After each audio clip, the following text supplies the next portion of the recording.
record.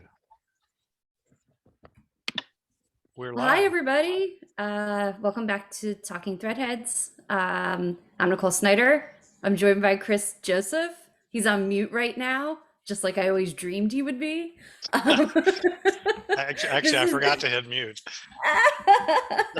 this is season 2, episode 9, right? Yep.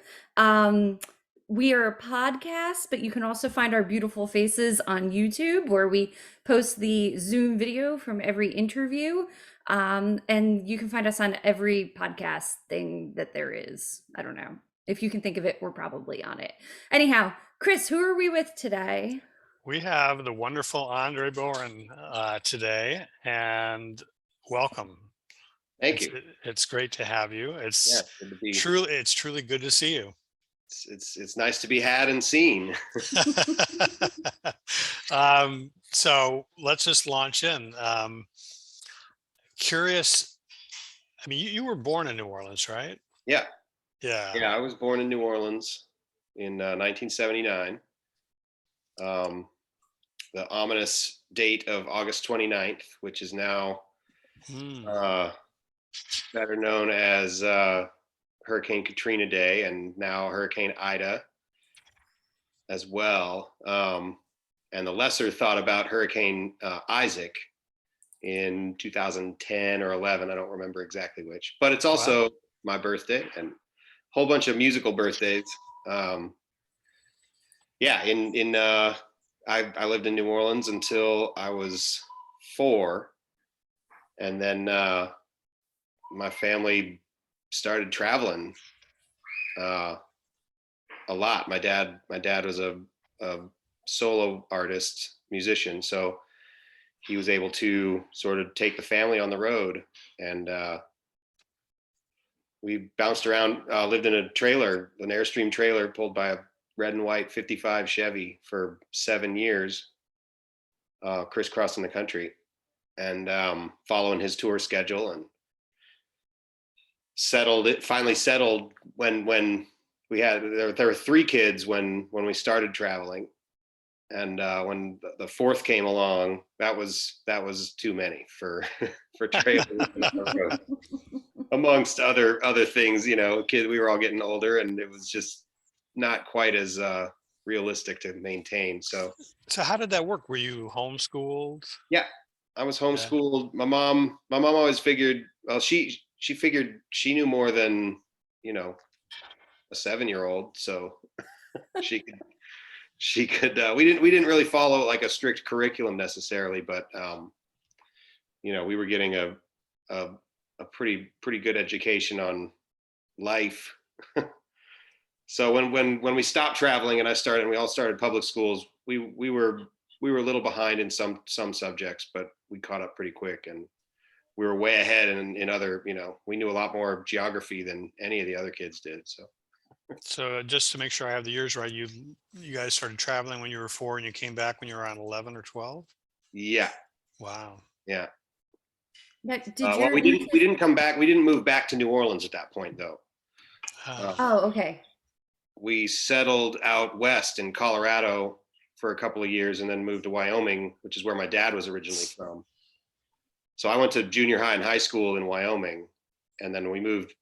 The family moved back to New Orleans in 1997, and I was 18 and ready to just kind of wide-eyed and coming from Wyoming and ready to see what New Orleans music I could, any and all of it.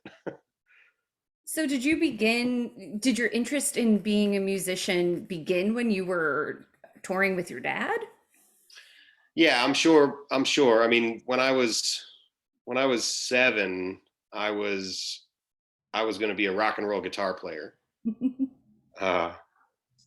without a doubt.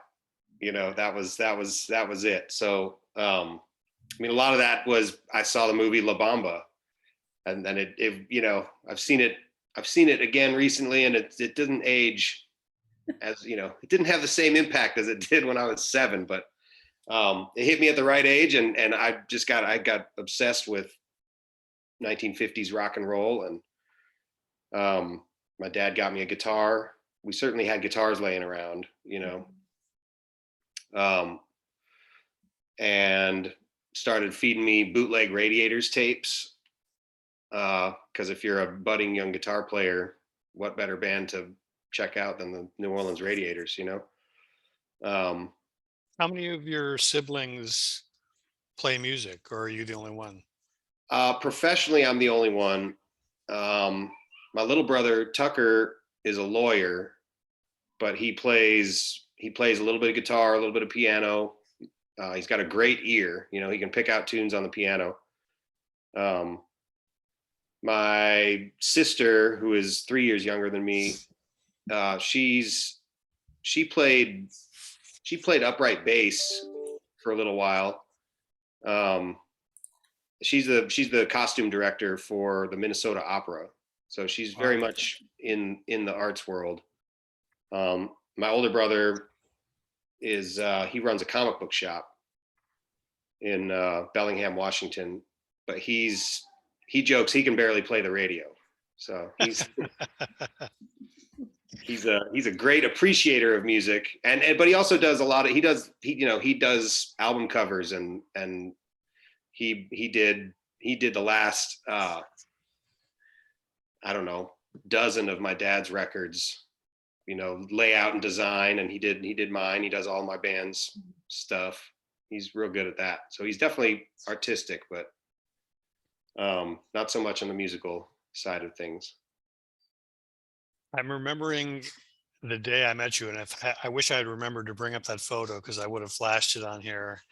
I met you, I think it was either 2010, 2011 at Piety Studios, Oh yeah, and you came in for the Nine Lives recording yeah, sessions, yeah, and you were playing, I don't know what it's called formally, but I call it a toy piano. yeah. The What toy piano. is that literally what it's called? Yeah, I mean that's what I call it. So, if there's another name, I don't know what it is. Nicole, I'll send you the photo. Yeah, I want to It's see it. and that's what you played on Nine Lives, right? I did. Yeah, I played. Let's see. I think I did 3 things on Nine Lives. I did drums on one track, um, and I definitely did toy piano. I feel like I did regular piano as well because there was like a Mozart improvisation thing, which is not. I'm not much for improvising on the piano, but I love me some Mozart. So I, I did like 8 bars of, I don't know, Mozart-ish stuff for one of the songs. So how many instruments can you play? Well, like I said, guitar was my first instrument, and then I started picking up piano when we stopped traveling. When we had more than 27 feet of living space. We inherited a piano from my great grandma, and I started poking around on that and just picking stuff out by ear. And then I started putting together a drum kit at about the same time. So it was like 12 or 13 when I started playing piano and drums.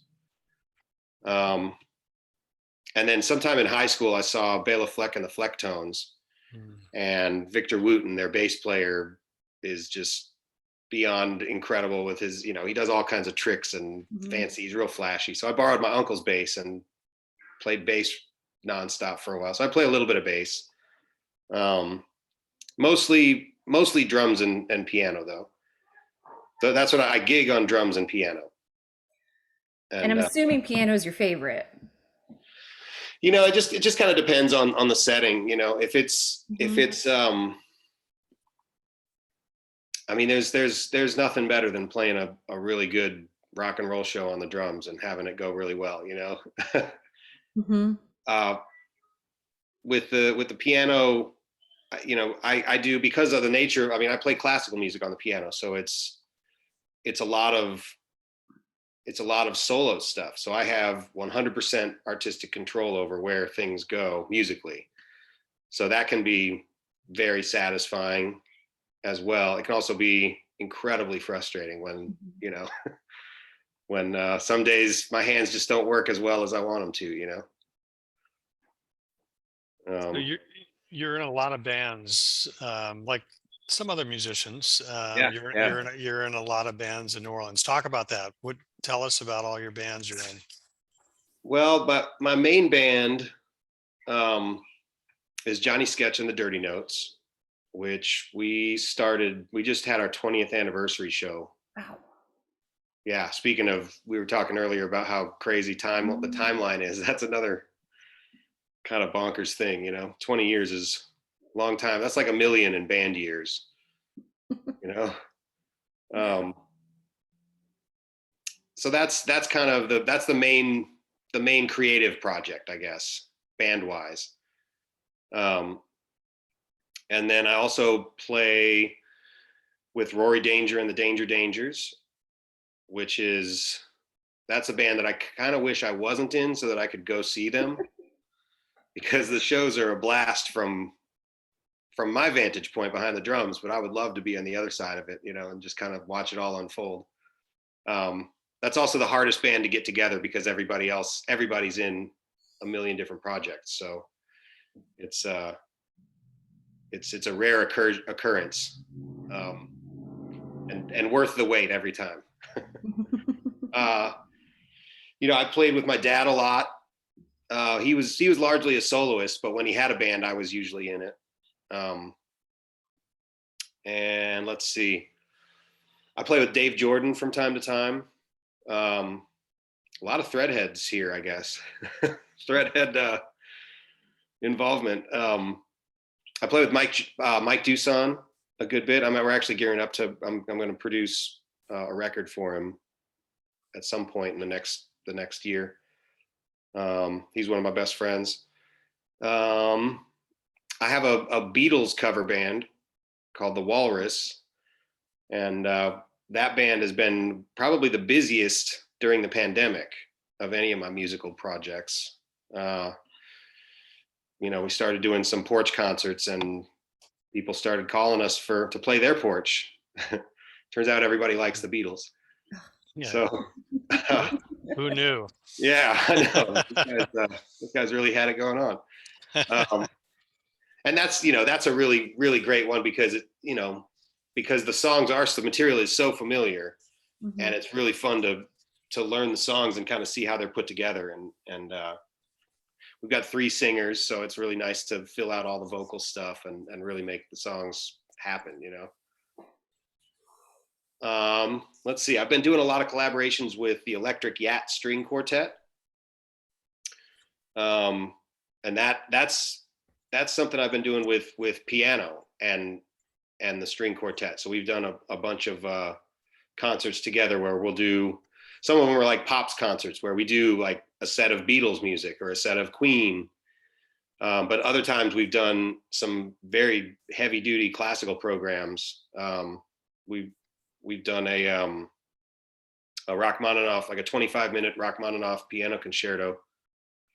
That's pretty wild. It's great to have a group that's willing to tackle something like that. Very different environment than like a rock band, like a rock cover band. Let's see. I'll play with whoever. That's the ones that I regularly play with. Right. And as well as my solo piano stuff, which keeps me plenty busy. I'm glad that you said what you said about Rory Danger wanting to be in the crowd, because earlier today, one of my friends messaged me and said, there's going to be a Rory Danger show during Jazz Fest. Yeah. And I'm not going to be in town. I tried to change my flight and I can't because of Southwest. No. Southwest. No. Yeah. Oh, man. So you guys can reschedule it so I can go. Oh, boy. Well, we already rescheduled it to the date that it is. Which is what date we should mention? Last Sunday. It's May 8th. Yeah. So. Well, look, as far as Rory Danger goes, we're on the home stretch of a second record, second album. And again, we got a Threadhead grant to help us see it through. It's a record we've been working on for almost 5 years. And so with that comes a record release party, you know. So that's going to be we have to at least do that. I have Southwest credits, so I'll Yeah, use them, there but you they're go. just not good for the end of Jazz Fest. Yeah. So that second album will be out this year. Well, yeah, we're really hoping. I mean, it's essentially done. The music side of it is done. We're waiting on a couple of tiny little mix tweaks, you know. And and then we just have to do the packaging, and it's actually going to be released as a double vinyl. Ooh, because nice. we have too much material for one vinyl, and nobody in the band's really interested in getting a bunch of CDs because we don't gig that often, and that's really, gigs are where you sell CDs, if at all, you know.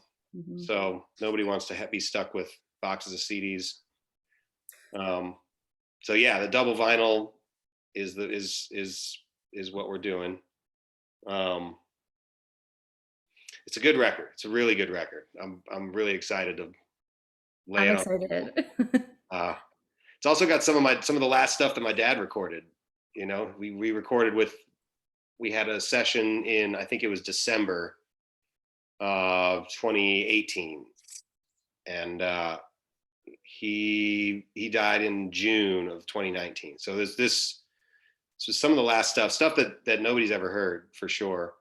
And then there's also a recording that I found of his that was recorded from 1980 that was just him solo, and we built a track around it. So there's some of the last stuff and some really early stuff that he recorded on this record. So that's pretty cool to have This is that. really exciting. I think this Yeah. is going to be really cool. Yeah, Yeah. it's really dope. As well as, you know, all the usual and the usual unusual stuff from Rory Danger. Speaking of albums, you have a new album that's out. I do. Tell us all about it. Well, it's a classical piano record, which is something I've been wanting to do for a very long time and never really had well, I mean, there's a lot of excuses as to why it never happened, you know. The funding is always a big part of making a record, you know. But for me, like, a classical record is, you know, the classical world is the bar is set unfairly high for classical recordings for somebody like me, you know. It's in the proper classical world, the bar is set at flawless and garbage, you know. And I don't play flawless necessarily. So what you can get away with live in classical, you know, presentation is a lot different than what I would want to put on a record. So I don't know. I mean, I had enough time to really practice the stuff that I wanted to do, and I recorded over 6 hours of music, and then pulled from that just under an hour for the record. And I'm really, I mean, I'm really happy with how it turned out. I think it's as good as, I feel like it's as good as I've played any of the stuff that's on there, you know. It's got some stuff that I've been playing for 20 years, and it's got some stuff that I learned over the course of the pandemic as well. So it really covers a lot of my piano repertoire timeline, you know. Yeah, I'm really excited to have a physical product. You know, it's the first record I've ever done under my name. After, I mean, I've been involved in a whole lot of records, either as a player, as a producer, and it feels good to have something out that's, you know, that's mine. What's the best way for folks to purchase a copy? Well, right now it's through it's at one of my shows, but also I'm working on getting it down to places like Louisiana Music Factory. It's available on CD Baby, but I need to figure out how to find the right link and all that. I'm technologically not where I should be. But it is, and it's available on all the streaming stuff, you know, wherever you would stream music, it's there. I was very excited when I clicked on, you know, Apple Music, and there it was. So it's a pretty good feeling. It's how I listened to it today via Yeah. streaming, and Yeah. I will tell our listeners it's really good. It's wonderful. Thank you. And I'm not I know this much about classical music. Me, Yeah. I know nothing, and it's really good. Well, Really good. thank you. I know that it's really good. Awesome. Thank you very much. It's, you know, it's music. Classical music, I think, sometimes gets kind of a bad rep because people think of it a certain way, you know, like they think of it as hoity-toity suit and tie, like you got to go to the concert hall to hear it. And that's, I mean, I play this same material, you know, Schubert, Chopin, Rachmaninoff, Debussy. I'll play it on the back of a pickup truck, you know, for as often as I play it on like a really nice piano. I'll play it on an okay piano, and sometimes on a real crummy piano, you know. And it's the music can I think it still translates no matter what the instrument is. And you know, I've played a lot of gigs on piano in bar rooms, and it's really fun for me to kind of take people by surprise when they're not expecting to hear, you know, 20 minutes of Beethoven while they're drinking their beer, you know. And it, a lot of times it'll jar something loose, and they'll like come up and have a question about a particular classical piece that they, you know, maybe their mom used to play it when they were a kid, or maybe they saw a Looney Tunes cartoon that it was in, you know, whatever. There's some reference point for a lot of that material. And it's, you know, so I've the thing I'm trying to do is sort of, I call it casual classical, you know, although this record is anything but that. I mean, I was able to record at UNO, at the University of New Orleans, in their recital hall. As an alumni, they let me use the recital hall to record, and so I got to play on their $150,000 grand piano, you know. Wow. and it's nothing casual about that, you know. That's a lot of instrument, and like I said, I feel really good about how I play, how the takes that I used, you know. I feel real good about the proficiency, and like, you know, it was a couple of really good days for my hands. By the way, do you have a website that we can post on the show notes? I do right now. Well, right now, andrebohren.com forwards to my artist page on Facebook. Okay. At some point, you know, on the list of things to do is to make it not have to forward anywhere, but have it all be self-contained right there. But for now, yeah, that's I have an artist page on Facebook. We're all excited, even though I'm not going to be there for this Jazz Fest. We're all excited that Jazz Fest is happening. Yeah. Where can people find you play during Jazz Fest? Well, at the festival, I have two gigs on both on the first weekend. Johnny Sketch is playing the first Saturday. I don't know if I'm allowed to tell the time and the stage yet. Yeah, go ahead. We're opening for the Who. Oh, nice. Wow! Not immediately before by any means, but we're on the Who's stage, so that'll be really cool. Very nice. Yeah, and then the first Sunday, May 1st, we're gonna do. I'm curating a tribute set for my dad, and that's on the Lagniappe stage towards the end of the day. It's not the last set, but I think it's the second to last set. on the lanyap stage that day.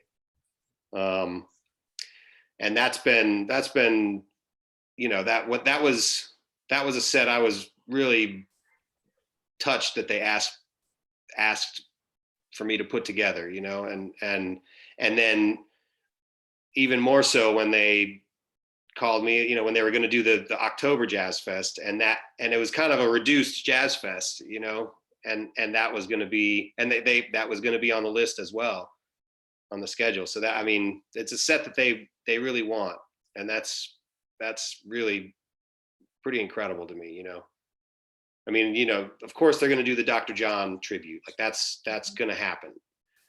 And you know, there's a big Neville tribute, but to have them really stick with doing a tribute set for my dad means the world to me. It's pretty touching. I think it means a lot to the fans too. Yeah. Yeah. I mean, I saw your dad play solo, probably I don't know if it was at the Blues tent or Yeah. maybe the Lanyap stage. I'm not sure. I can't remember, but it was back a long time ago, you know, 25, 30 years ago, maybe. Yeah. Yeah. And that was my introduction to him. I had no idea who he was, and I loved it. I loved Yeah. his music. I mean, he played Jazz Fest every year or just about every year for, you know, 40 some years. And he at one point he was really close with Quint.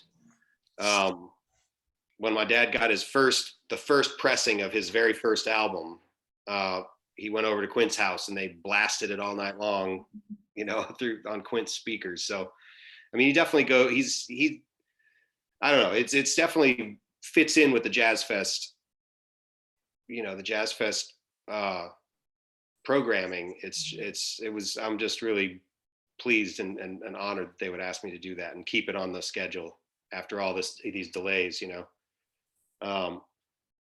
And so we've got I'm sort of the constant through the set, and because my dad was a soloist for so much of his career, we're not going to do like a big hoorah with all these, you know, it's more like little duo and trio mini sets within the set. So we've got some Wright brothers action, you know, Alex and Jim and Paul, and John Magny from the Subdudes is going to come and do something, because we used to live next door to John. When I was born, my parents lived next door to John Magny, and so that was a big, you know, they go way back, the early Tipitina's days, and you know, the Little Queenie and the Percolators used to rehearse in the garage next to our houses and stuff like that. So, so there's a lot of history there. Aurora Nealon's going to be part of the set. She's great. Yeah. Yeah, she was one of my dad's favorites to just kind of be creative with, you know. Dave Malone is another longtime friend of my dad's. They had a bonding in the mid 70s over, you know, Hank Williams and the Louvain brothers and you know, bluegrass and you know, stuff like that. So Dave's going to do something.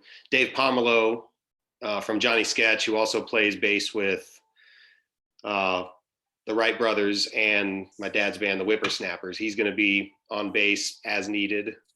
And my little brother Tucker's going to play guitar on a song. Nice. So yeah, he called me and asked if there was something he could play on, and so we found a spot for him.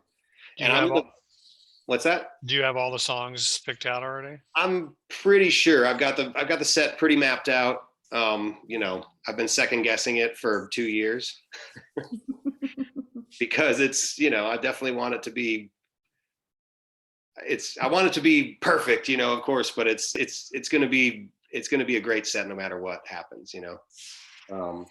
Something else that's going to be on it is I've been playing a lot of lap steel lately, actually. I wound up with one of my dad's lap steels, and so I'm going to hopefully make my big stage, my big Jazz Fest debut as a lap steel player, provided my hands don't shake too much. Well, you haven't asked me for requests, so I'm going to offer one anyway. Yeah. Something from Blackwater Music, which is my favorite album. See, I think we've got one. There's one from there's one on the list. It was also on the it's one that that Jim sang on the Wright brother, the first Wright brothers record too. Right. In fact, that's how we got it. It's something Jim's going to sing. Sounds great. Yeah, it's gonna be a pretty special night, you know, a special afternoon, I guess. Yeah. And I can't wait to be on the other side of it and have all of that like out of my brain, you know. So those are the sets at the festival, and then I've got a whole bunch of stuff that's lining up for nighttime shows. You know, there's some Johnny Sketch. There's actually a brand new Ween cover band that we're debuting on this Friday at Tipitina's, and we already have a second gig over Jazz Fest at Zony Mash. So Cool. that'll be fun. There's Rory Danger. There's I have a solo piano thing. I think I'm going to play with Mike Dillon for his giant percussion madness thing that he does. Where is that taking place this year? I think it's at the Howlin' Wolf. Okay. As part of Mike curates the what he calls the Megalomaniacs Ball on the Wednesday in between weekends, and he gets all these different projects that he's involved in, you know, and the percussion, the punk rock. Let's see, what is it? Mike Dillon's New Orleans Punk Rock Percussion Consortium, I think is the name of it, is going to be one of the sets, and I get to play bass marimba with that. So there's another instrument. Nicole, do we have any bonus round questions? I don't think so. This was awesome. I don't know, Chris. You got one. You got some awful question that you didn't include. Favorite Jazz Fest food? Oh man, well the first thing I always get is the Jamma Jamma over at the from Benachin over the Congo area. The spinach and the plantains and the chicken on a stick is slamming. Let's see. I'm a big fan. You know, the cochon de lait po' boy is tough to beat, but if you go right next door, there's the Cajun duck po' boy, and that's real good too. But you got to watch out for the pump with the sauce. The angle of it is like this. It's not like this. It's like this. So if you pump it with your sandwich where you think it's going to come out, it's going to spray your shorts every time. So the first time I get it at Jazz Fest, I always walk away with a big mess. The second time I get it at Jazz Fest, sometimes later that same day, I correct that. That is that's our pro tip of the day right there. That's right. It's a real pro tip. Yeah. Andre, thank you so much for joining us. This has been a lot of fun. This has been great. Thank you so much for the invite. Oh, did you say the name of your album? Oh, I did not. It's called Resonance. Resonance. Yeah. Because it's, you know, it's all pieces of music that really resonate with me, and also just having a 9-foot concert grand in a recital hall. You know, you hit those big chords, and it resonates. Resonance. Yeah. I'll make sure I put the link to the streaming album in the show notes. Awesome. Thank you. Excellent. I'm going to hit stop recording. Thank you again. Yeah, absolutely. Thank you so much.